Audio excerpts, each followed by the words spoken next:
diagram must be drawn side by side.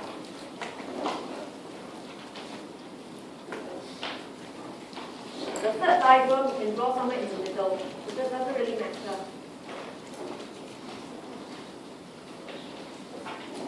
Okay? The first diagram is label market. Just draw label demand. You can draw it as a straight line, it won't be penalized. Right? But generally, when you hire workers, you will get slower and slower. Okay, so labor demand, downward sloping, and the slope gets smaller and smaller. Okay, so this is real wage, this is quantity of labor. So for short form, I put L. Then go to the right, this is your production curve, Y. That depends on labor to produce output. Okay, and then the bottom diagram is P and Y. Okay, so we start with price drop. So we let prices be higher first, or else we have no space to go. Right, so assume the economy has a given price level, P1. There's also a given wages, W1. So we just pick a point slightly lower, W1 over P1. Okay, so point A and 1. Okay, this one you should know how to do. Match for me the point A. For those who finish, go to price drop.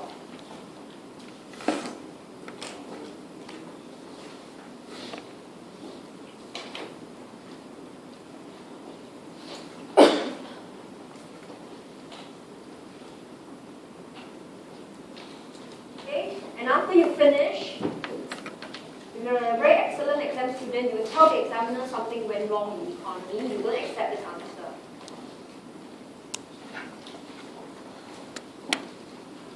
Okay? Fall back on the basic concepts first. Price drop, wages assumed to be sticky first. So you must use the model first. So W over P will go up. Okay, so remember, firms are paying the workers the same salary, but we have to sell the wood cheaper. So intuitively, real wage goes up. Okay, an examiner will check. You must make sure you will still label W1, but now it is a price P2. So this kind of analysis, just like the AD curve, the examiner will check key points. It's not about a perfect diagram, but key answers reflecting the model must be clear. So you go to the diagram, mark up, right, real wage goes up to W1 over P2.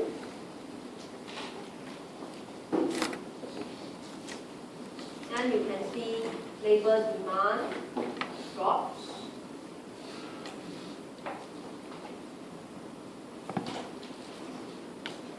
Okay.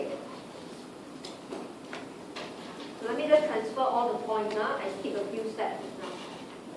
But if I transfer all of them in, just now was L1, Y1.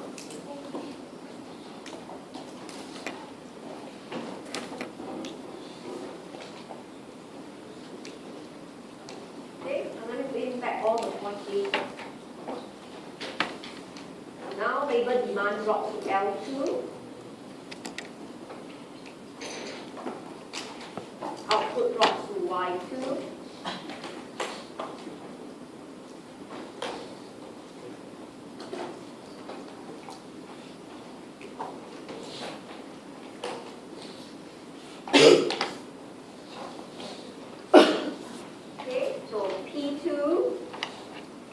With your Y2. Point B. So all these are your point B. Right? Real wage went up, labor demand dropped. output comes down and reflected with a point. That was one set of AS curve. So just like the AD curve, this is only one mark because it's very basic year one economics. The real wage went up, labor demand drops, output increased. And output increased. Labor demand dropped, output increased. Why? So that was the standard AS curve. Okay? Now we repeat the same analysis. Price drop, and now wages can drop. You can split the analysis into two parts. Okay, right? That's why I have part 1 and 2.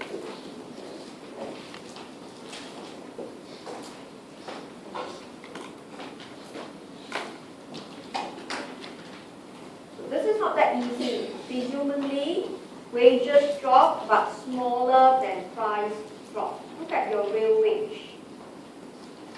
If you want to put both arrows inside. But this is how I usually analyze. Right? Both drop, but drop in prices is larger. So I put another arrow for prices. So that tells me the overall real wage will go up. It will still go up. Okay? However, but it is lesser than W1 over P2. Remember, just now, workers don't change wages. The firms have to pay them the same wages but earning lesser. So it's very costly to the firm. But now, wages will drop. It's still costly, but not as much. So this is why this part is very tricky. A lot of times students don't see it. Right? So must be very careful. Go to the diagram. Right? Real wage will go up, but smaller than W1 over P2. So it will be here. So you can call this W2 over P2. Can you see? Real wage still goes up. So don't hurry through. Right? Prices drop. Naturally, the firms are disadvantaged. The logical behavior must set in. He will produce less, but at the same time, wages now also drop. So his labor demand drops, but smaller. 2-point decline.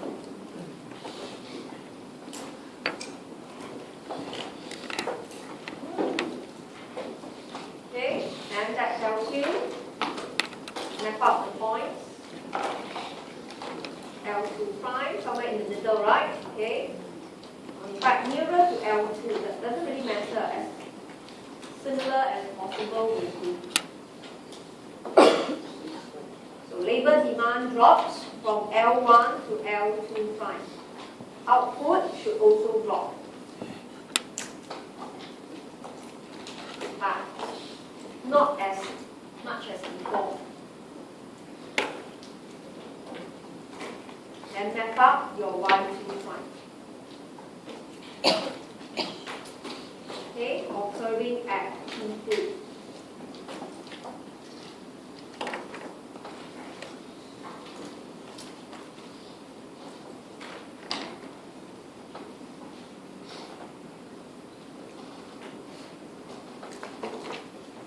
Now when you join A and B prime, again, steeper. So whenever wages are flexible, the AS curve is steeper. Okay, so I'll skip all the steps now. I'll just highlight to you. You will get the steeper SRV. Okay, then of course Finally, okay, this is if drop in W is slower than the drop in P. Now let's look at part 2.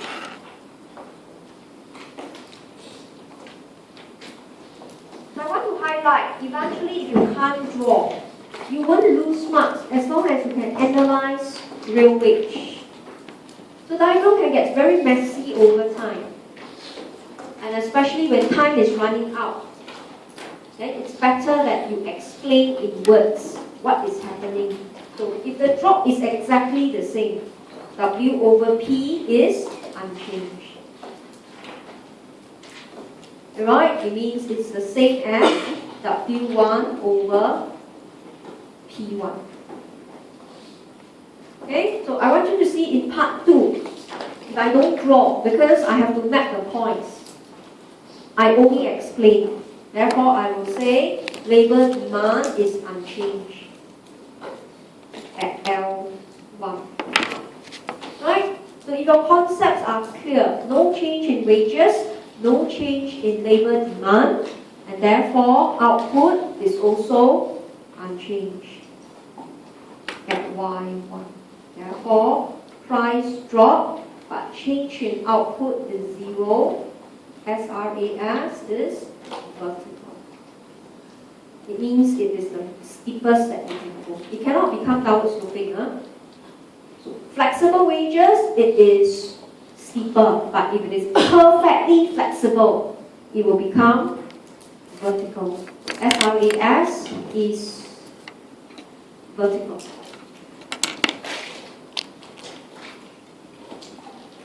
Okay, right? But is this logical in the real world? Do you think the firms cut prices? The workers offer to work cheaper. The firm produce the same amount of goods. It's not logical. So in this case, alright, part 2 is not logical. Okay, it's not logical in the real world. Fall in P should lead to a fall in Y. Right? Firms, although know that wages goes down, he will not retain them because he has to force himself to sell things cheaper, which is something that he doesn't want. Why is that so? Because his cost of production is no longer just wages. Remember, he still has to pay electricity and raw materials. Would he want to cut wages? No. Right? So that's, in the exam, you have to reflect that. Okay? That P will not actually drop again due to oil prices and shortage of resources. It cannot drop at all. Right? Okay? And therefore, if P does drop, right, you have to retrench workers. You can't cope at all. And output. Here, the focus is output, don't drop. So two perspectives why the firms refuse to cut prices. First, okay, he has to still pay for high oil and energy as well as input prices. So even wages drop, he may not want to lower price himself because he has to pay for them. But in the case that if he really must cut prices, right, because there's a deflation, all the sellers cut prices, no choice. He will not keep the workers. Even if you offer to work for me free, I won't keep you. Because I can't even afford energy and input prices. So whenever we do year 2, year 3 economics, there must be a sense of reflection. It cannot be, oh, W4, P4, oh, output unchanged. P4 is very significant. Right? And you also see something. Discussing price drop is very awkward. So that's why in the exam, you should use the one in the lecture notes. Price goes up. Right? Okay? Don't say, oh, I want my exam answer to look different from my friend. I'm going to discuss price drop. Because in the real world, the firms don't even want to drop the price, and you still say price drop. and hire more workers. It sounds very strange. Okay, right? So that's the discussion of sticky wage model. Emphasis is only on 3 sets of diagram, okay, toggling from one point to another to map out the AS curve. And then in the real world, right, this doesn't happen. Okay, right? So this is not difficult. In fact, this will reinforce the concept learned in page 13 to 19, which is quite abstract. But this will show you very microeconomics perspective. Alright? How the AS curve look like and the slope of AS curve. So make sure in the exam there are 3 models. Let me just flip back. You should study the sticky wage model very well. This it is very manageable. Okay, and you have your diagrams to guide you. So I always tell students before the prelim, make sure you study AD curve, how to derive it, and AS curve, how to derive it. Alright, if not, actually attempt AD/AS is pointless. You don't even understand it. So I'll quickly go through one more model. I don't teach the sticky price. You can go back to read through yourself. Okay, so let's look at workers' misperception model. This is quite abstract. That's why students who want to study this topic must be prepared to go for section B. But you must know it's not easy to score. But compared to open economy, some students prefer this topic. So there's really no hard and fast rule on this topic. You must compare with your consumption theory and your open economy ISLT to determine whether you want to do it as your 3rd or your 4th spare topic. Okay? The second model is quite straightforward. It simply just means in the real world, increase in wages is always slower than increase in prices. It's because workers have imperfect information. Alright, all we know is food prices. All we know is, government gives subsidy to electricity. But firms have perfect information. Firms know wages, he knows cost of electricity, he knows the cost of raw materials, he knows taxes. He has more information because he has to calculate the optimum output. So now there's a discrepancy. Alright, workers can increase wages. Wages are fully flexible. But they cannot increase according to prices. So firms will increase price faster. They add up all the oil prices, electricity, rates, and wages. Wages will push up prices, but much slower. So how do we bring in these two behavior? Alright, workers will set the labor supply function.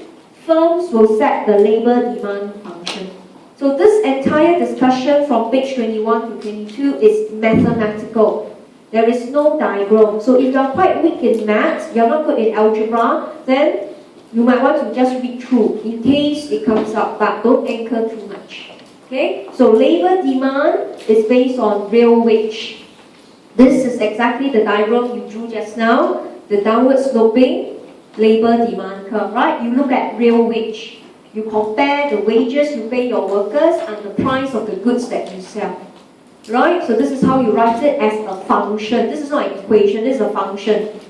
Okay? But labor supply is by us. So far we have not really seen labor supply curve. It's an intuition that we know. Labor supply is by workers, and when we set wages, we look at expected price level.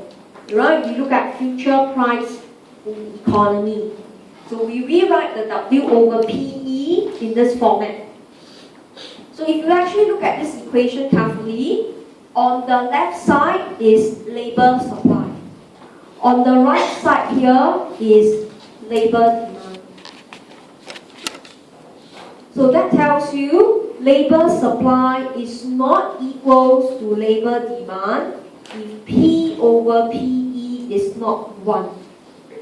Right? Labor supply, right, will be larger or smaller than labor demand because of this extra factor, P over PE. So when you take actual price, divide by expected expected price. They are not the same. This is known as the misperception ratio. Right? Workers only set wages according to PE, but firms set actual price. So there's a gap between labor demand, labor supply. So this gap will tell us, right, if labor supply is not equal to labor demand, firms will hire more or less workers. Okay, so with these two equations in mind, now let's look at page 22 to wrap up our discussion. And I presented it to you in a table. In the exam, for those who are doing this in section B, in the exam, you have to write in 3 paragraphs of answer. So you start off with something very ideal first. P equals to PE means the perception ratio is 1. Right? So that tells us labor supply is exactly equals to labor demand. The number of people who are willing to work are exactly the number of people willing to work. So labor demand equals labor supply. So intuitively, in the microeconomics, unemployment is 0. But we don't say 0%, we just know there is no retrenchment in the economy. So U equals to UN, Y equals to YN. The AS curve is vertical. Alright, there is no excess output or shortage of output at all. Okay, all the workers are being fully employed. However, in the real world, there is always a misperception. P is actually always larger than PE. So when you take the ratio, it's more than 1. Meaning to say, labor supply is always exceeding labor demand. So you have available, right, pool of workers. Right, and they are willing to work, right, at lower wage. You can see the lower, I put it in, right, inverted, because this lower is not that wages drop, but much lower than the price of the goods. So a lot of workers are willing to work. Not only that, they're willing to work at lower wage. So the firms will therefore employ them. So labor demand will go up, output will increase. So whenever there was a price gap, there would be, right, output increasing. So this point here merely says if price were to go up, wages increase is slower, output readily increase. So this merely explains AS, right, downward sloping. Okay, very hard to squeeze in, downward sloping. So it doesn't explain the slope at all. It just tells you price goes up, PE increase slower. Okay, then you change it, that now the ratio is bigger. Right, so the gap between of LS and LD is larger. It means you have a bigger pool of people willing to work at very low wage. So what will the firms do? The firms will employ them by a bigger amount.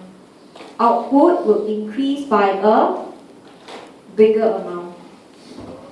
So you increase your price, but yet you can hire a big pool of workers because they keep asking for the wrong wage. Output greatly increase, AS curve is flatter.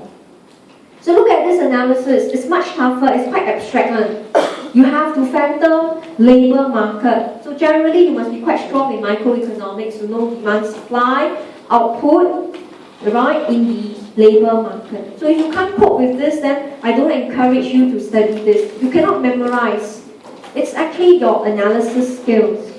But the general concept is workers, whenever they increase wages, is much slower than prices. So the firms will take advantage of them. Alright, and hire them. So the bigger is the pool of such workers, the faster can output increase.